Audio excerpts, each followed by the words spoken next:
FYBA या वर्गातील सर्व विद्यार्थ्यांचे पुणे विद्यापीठाचे एक्झाम फॉर्म्स भरायला सुरुवात झालेली आहे. विद्यार्थ्यांना एक्झाम फॉर्म भरण्यासाठी आता सगळी ऑनलाईन प्रक्रिया आहे. विद्यापीठाच्या वेबसाईटवरती आपल्याला ऑनलाईन पद्धतीने प्रोफाईल क्रिएट करून एक्झाम फॉर्म भरायचे आहेत. आणि हे एक्झाम फॉर्म भरत असताना बऱ्याचशा वेगवेगळ्या अडचणी येत आहेत किंवा मुलांचे काही कन्फ्युजन्स आहेत आणि काही चुका पण होत आहेत. तर एक्झाम फॉर्म कसा भरायचा आहे, प्रोफाईल कशी क्रिएट करायची आहे, याच्याबद्दल ऑलरेडी आपण ट्रेनिंग घेतले होते. पण तरी आता परत एक आपण एक्झाम फॉर्म भरण्याच्या बद्दलचा एक व्हिडिओ बनवत आहोत. आणि तुमचा एक्झाम फॉर्म भरण्यासाठी हे सगळा व्हिडिओ काळजीपूर्वक बघावा आणि अचूक पद्धतीने आपल्याला विषय सिलेक्शन करून एक्झाम फॉर्म भरणं आणि पुन्हा ऑनलाईन पेमेंट करणं, ही सगळी प्रक्रिया आपण या व्हिडिओच्या माध्यमातून पाहणार आहोत. प्रोफाईल क्रिएट करण्यासाठीची ऑलरेडी आपण एक वेगळी यूट्यूब लिंक तुमच्यासोबत शेअर केलेली आहे. तो व्हिडिओ शेअर केलेला आहे, तो बघा प्रोफाईल क्रिएट करण्यासाठी. शिवाय अजून एक पुन्हा नव्याने व्हिडिओ क्रिएट करून तयार करून आम्ही तुमच्यासोबत शेअर करू. पण आत्ता आपण ज्यांनी प्रोफाईल क्रिएट केलेली आहे त्या विद्यार्थ्यांनी लॉग इन करून विद्यापीठाच्या वेबसाईटला एक्झाम फॉर्म कसा भरायचा आहे, विषयांचं सिलेक्शन कसं करायचं आहे आणि त्यानंतर प्रिव्ह्यू एक्झाम फॉर्म त्याची प्रिंट घेऊन विषय शिक्षकाकडनं तो तपासून घेऊन महाविद्यालयाच्या ऑफिसमध्ये इन्वर्ट केल्यानंतर तुम्हाला पेमेंट करता येईल. ऑनलाईन पद्धतीने पेमेंट करायचं आहे आणि मग पेमेंट झाल्यानंतर जे ऑनलाईन पेमेंटचं चलन जनरेट होईल ते पुन्हा फॉर्मला जोडून ऑफिसमध्ये जमा करायचं आहे. ते जमा केल्यानंतर तुमची एक्झाम फॉर्म भरण्याची प्रक्रिया पूर्ण होते. तर हा एकंदरीत पूर्णपणे अशी प्रक्रिया आहे, प्रोफाईल क्रिएट करण्यापासून ते विषय सिलेक्शन आणि ऑनलाईन पेमेंट आणि चलन जनरेट झाल्यानंतर त्याची प्रिंट ऑफिसमध्ये जमा करणे. तर ही एकूण सगळीच प्रक्रिया आपण आज या व्हिडिओच्या माध्यमातून बघणार आहोत. तर सुरुवातीला ज्या विद्यार्थ्यांनी प्रोफाईल क्रिएट केलेली आहे त्या विद्यार्थ्यांनी एक्झाम फॉर्म भरण्यासाठी विद्यापीठाच्या वेबसाईटला जायचंय. वेबसाईटचा ॲड्रेस जर माहीत नसेल तर SPPU एक्झाम फॉर्म हे गुगल क्रोमला सर्च करा. सर्च केल्यानंतर ही पहिलीच वेबसाईट दिसते, examform.uni.pune.ac.in. याच्यावरती आपल्याला क्लिक करायचं आहे. ही वेबसाईट ओपन केल्यानंतर ही वेबसाईट ओपन होते आहे, आपण बघतोय. ही वेबसाईट ओपन केल्यानंतर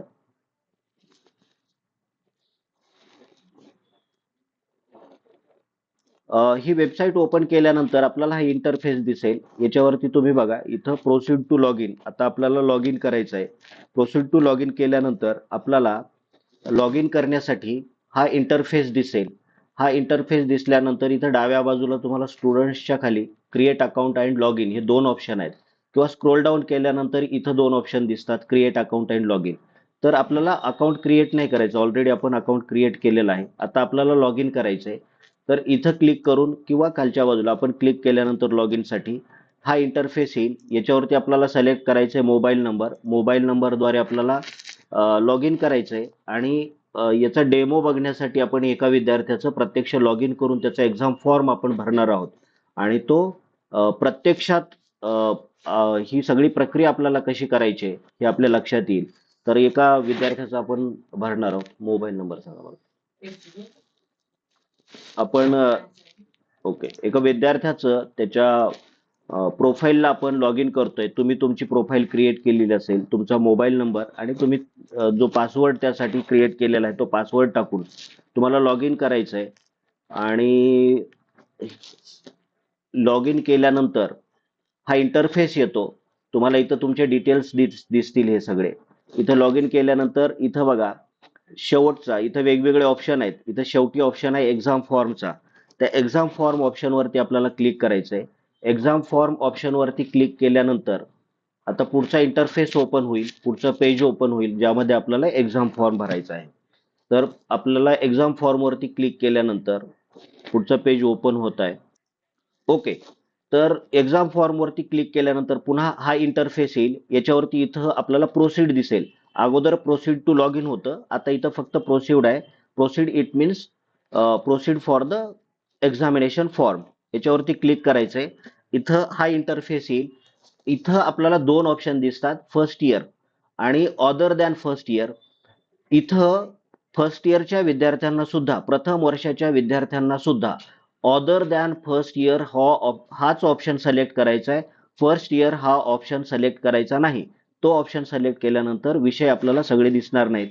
ऑदर दॅन फर्स्ट इयर हा ऑप्शन सिलेक्ट करायचा आहे आणि क्रिएट न्यू ऍप्लिकेशन याच्यावरती क्लिक करायचं आहे. क्रिएट न्यू ऍप्लिकेशन केल्यानंतर हा इंटरफेस येईल. इथं पॅटर्न नेम येईल. इथं तुम्हाला हे वेगवेगळे पॅटर्न दिसतात. आपला बॅचलर ऑफ आर्ट्स 2024 हा क्रेडिट पॅटर्न आहे. एक नंबरला दिसतोय तो bachelor of arts 2024 credit pattern. याला सिलेक्ट करायचंय. हे सिलेक्ट केल्यानंतर तुम्ही प्रोफाईल क्रिएट करण्यासाठी ज्या बेसिक गोष्टी अगोदर ऑलरेडी भरलेल्या होत्या ह्या सगळ्या इथं दिसतील. त्याच्यामध्ये आपल्याला काही चेंज करायचं नाही किंवा तो होत नाही. खाली नेक्स्टचा ऑप्शन दिसतोय. नेक्स्ट वरती क्लिक करायचंय. नेक्स्ट केल्यानंतर इथं तुम्हाला बरेचसे वेगवेगळे विषय दिसतील. याच्यामधून तुम्हाला तुमचे 3 विषय निवडायचे आहेत. जे तुम्ही फर्स्ट इयरला 3 विषय निवडलेले आहेत. ऑलरेडी तुम्हाला आम्ही तुमच्यासोबत अगोदर चर्चा केलेल्या आहेत की तुमचा कुठलाही मराठी असेल, इकॉनॉमिक्स असेल, पॉलिटिकल सायन्स असेल, जिओग्राफी असेल, सायकोलॉजी असेल, असे एक 3 विषय तुमचे आहेत. हे 3 विषय तुम्हाला इथून निवडायचे आहेत. तर या विद्यार्थ्याचे आपले जे 3 विषय आहेत ते आपण इथून निवडणार आहोत. इथं फक्त 3च विषयांचं सिलेक्शन होतं. त्यापेक्षा जास्त विषयांचं सिलेक्शन होत नाही. कोणते कोणते विषय तुझे? ओके, तर या विद्यार्थ्याचा एक इकॉनॉमिक्स आहे, पण याला एक सिलेक्ट केलेला आहे.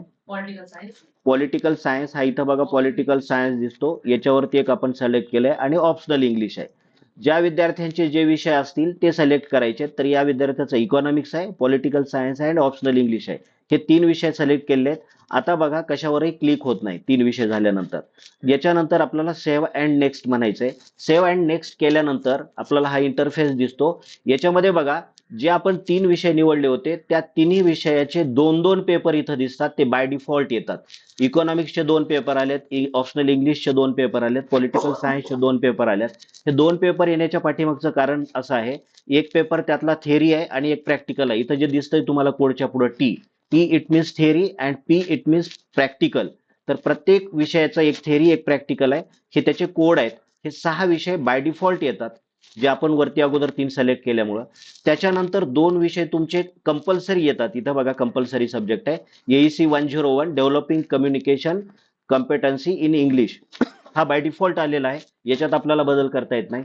अजून एक आलेला आहे IKS Indian knowledge system generic. हा बाय डिफॉल्ट आलेला आहे कंपल्सरी. त्याच्यात बदल करता येत नाही. आता आपल्याला जो विषय पुढचा सिलेक्ट करायचा आहे तो म्हणजे इथं खाली ऑप्शनल सब्जेक्ट्स आहेत बघा. तर याच्यामध्ये 2 ऑप्शनल सब्जेक्ट्स आलेले आहेत. एक आहे व्हीईसी 101T आणि दुसरा आहे व्हीईसी 102T. पहिला आहे एन्व्हायरमेंटल एज्युकेशन आणि इथं दुसरा आहे इंडियन कॉन्स्टिट्यूशन.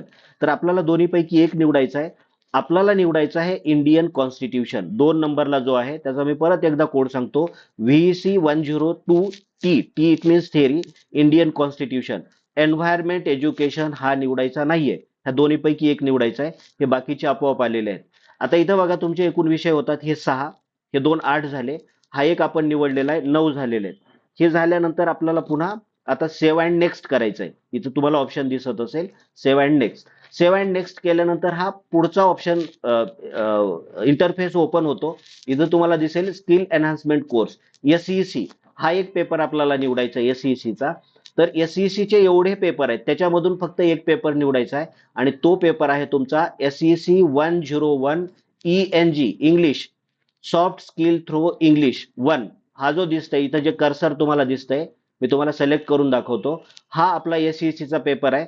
हा एसईसीचा पेपर इथं टिक मार्क करून आपल्याला निवडायचा आहे. हा एकच निवडला जातो. तो निवडल्यानंतर बाकीचा दुसरा कुठलाच निवडायचा नाही. हा एकच निवडायचा आहे. हा एसईसीचा आहे.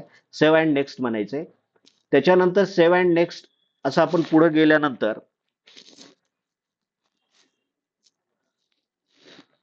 ओपन होते. आपण पुढे जातो आहोत.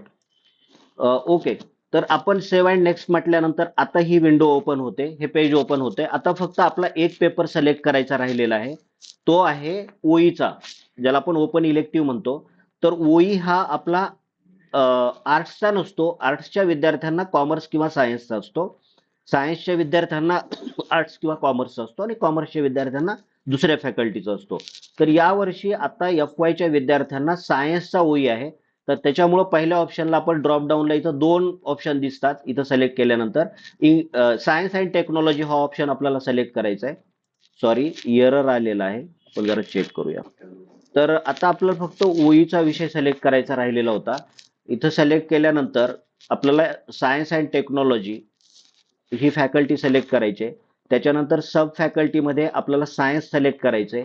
पुन्हा इथं कोर्स ओपन होतो. कोर्समध्ये आपल्याला BSc रेग्युलर 2024 क्रेडिट पॅटर्न हा ऑप्शन सिलेक्ट करायचा. हा केल्यानंतर इथं तुम्हाला बरेचसे ओईचे ऑप्शन्स दिसतील. आता आपल्याला जो ओई आहे तुमच्यासाठी तो बॉटनी या विषयाचा आहे. हे बघा इथं माझा कर्सर दिसतोय, तुम्हाला इथं दिसत असेल ओई 102 BOT-T. T it means theory आणि त्याचं नाव आहे पेपरचं प्लांट्स अँड ह्युमन वेलफेअर. हा तुमच्यासाठी ओपन इलेक्टिव्ह कोर्स आहे. याला सिलेक्ट करायचं आहे. इथं बघा आता दिसेल. तर हा सिलेक्ट केल्यानंतर सेव्ह अँड नेक्स्ट म्हणायचं आहे. सेव्ह अँड नेक्स्ट केल्यानंतर आता आपला ऍप्लिकेशन फॉर्म तयार झालेला आहे. इथं तुम्हाला आता फीस दिसेल, ही तुमची एकूण फीस आहे. आणि आता शेवटी स्क्रोल डाऊन केल्यानंतर इथं प्रिव्ह्यूचा एक ऑप्शन आहे.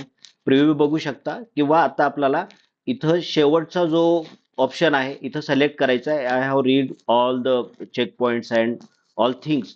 आणि इथं क्लिक केल्यानंतर शेवटी ऑप्शन येतो confirm and go to dashboard. याच्यावरती क्लिक करायचं आहे. आता आपल्याला एक्झाम फॉर्म आपला भरून झालेला आहे प्रायमरी स्टेजला पेमेंटच्या अगोदरचा, ज्याला आपण प्रिव्ह्यू म्हणतो. आता आपल्याला ही विंडो ओपन होते. ही ओपन झाल्यानंतर इथं तुम्हाला ऑप्शन दिसेल प्रिंट प्रिव्ह्यूचा. इथं जर बघितलं तर कर्सर दिसतोय माझा. आणि शेवटचं ऑप्शन आहे बघा इथं पे ऑनलाईन.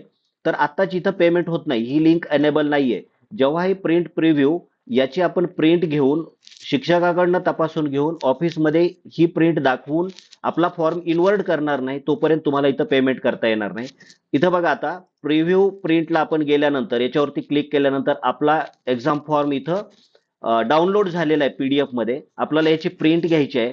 आता आपण याची प्रिंट घेणार आहोत आणि त्याच्यावरती इथं बघा शेवटी 2 सह्या आहेत, signature of the candidate and stamp and signature of principal. तर इथं कॅन्डिडेटनी त्याची सही करायची आणि इथं तुमचा जो वर्ग शिक्षक आहे त्याची सही घ्यायची. ही सही घेतल्यानंतर हा फॉर्म तुम्ही ऑफिसमध्ये घेऊन गेलात की हा तुमचा इथं ऍप्लिकेशन नंबर आहे बघा. या फॉर्मवरनं तुमचा फॉर्म इन्वर्ट केला जाईल आणि इन्वर्ट केल्यानंतर मी पुन्हा परत येतो की इथं ही जी विंडो आहे इथं तो इन्वर्ट केल्यानंतर इथं बघा आता इथं तुमचं पेंडिंग ऍट कॉलेज दिसतं. तो फॉर्म ऑफिसमधून इन्वर्ट केल्यानंतर इथं इन्वर्टेड असं येईल आणि त्याच्यानंतर इथं जी ही पेमेंटची लिंक आहे तुमची ही चालू होईल. इथून तुम्हाला क्लिक करून पेमेंट करता येईल. याच्यावरती क्लिक करून मग तुम्ही ऑनलाईन पेमेंट करायचं आहे आणि पेमेंट झाल्यानंतर तुमचं चलन जनरेट होतं पेमेंटचं, त्याची प्रिंट घ्यायची आणि जो आपण अगोदर फॉर्म भरलेला होता त्याला ते चलन अटॅच करायची त्याची प्रिंट आणि पुन्हा ऑफिसमध्ये जमा करायची. तर ही एकंदरीत सगळी प्रक्रिया आहे. अशा पद्धतीने सगळ्यांनी आपले एक्झाम फॉर्म्स भरा न चुकता. हे सगळे विषय तुमचे येतील असं बघा. अजून एक गोष्ट सांगतो की FYBAच्या विद्यार्थ्यांना हे जर तुम्ही पाहिले तर 11 विषय आहेत एकूण. त्याच्यामध्ये 5 विषय तुम्हाला कंपल्सरी आहेत मी जे सांगितलं होतं आणि 6 विषय हे वेगळे आहेत म्हणजे तुमच्या चॉईसनी, जसं मराठी, हिंदी, इंग्रजी, भूगोल जे काही असतील ते त्याचे येतील. पण बाकीचे 5 विषय मात्र सगळ्यांसाठी सारखे आहेत. हा AEC असेल, त्याच्यानंतर हा IKS सगळ्यांसाठी कॉमन आहे, त्याच्यानंतर OE सगळ्यांसाठी कॉमन आहे, हा प्लांट्स अँड ह्युमन वेलफेअर. इथं इंडियन कॉन्स्टिट्यूशन हा सगळ्यांसाठी कॉमन आहे. सॉफ्ट स्किल्स थ्रू इंग्लिश 1 हा सगळ्यांसाठी कॉमन आहे. तर हे 5 विषय सगळ्यांसाठी कॉमन आहेत. हे काळजीपूर्वक विद्यार्थ्यांनी एक्झाम फॉर्म भरा. जरी एखादा विषय चुकला तुमचा तरीही पॅनिक होण्याचं कारण नाही. त्या वर्ग शिक्षकाला भेटा आणि त्याच्याकडनं इथं रिमार्क केला जाईल इथं फॉर्मवरती की हा फॉर्म डिलीट करण्यात यावा आणि ऑफिसमधून तो फॉर्म डिलीट करून घ्या. पुन्हा तुम्हाला नव्याने दुसरा फॉर्म भरता येईल. त्याच्यामुळे जरी फॉर्म किंवा विषय चुकले तरीही त्याच्यामध्ये काही घाबरून जाण्याचं कारण नाही. तर सगळ्यांनी अशा पद्धतीने फॉर्म भरण्याची प्रक्रिया पूर्ण करा आणि पुन्हा हा फॉर्म प्रिव्ह्यू इन्वर्ट केल्यानंतर इथं पेमेंटची लिंक ओपन होईल आणि इथं ऑनलाईन तुमच्या लॉग इन थ्रूच पेमेंट तुम्हाला करायचं आहे आणि त्यानंतर चलन जनरेट होईल. तर अशा पद्धतीने सगळ्यांनी एक्झाम फॉर्म भरा. काही अडचण असेल तर वर्ग शिक्षकांना किंवा विभागामध्ये येऊन भेटा.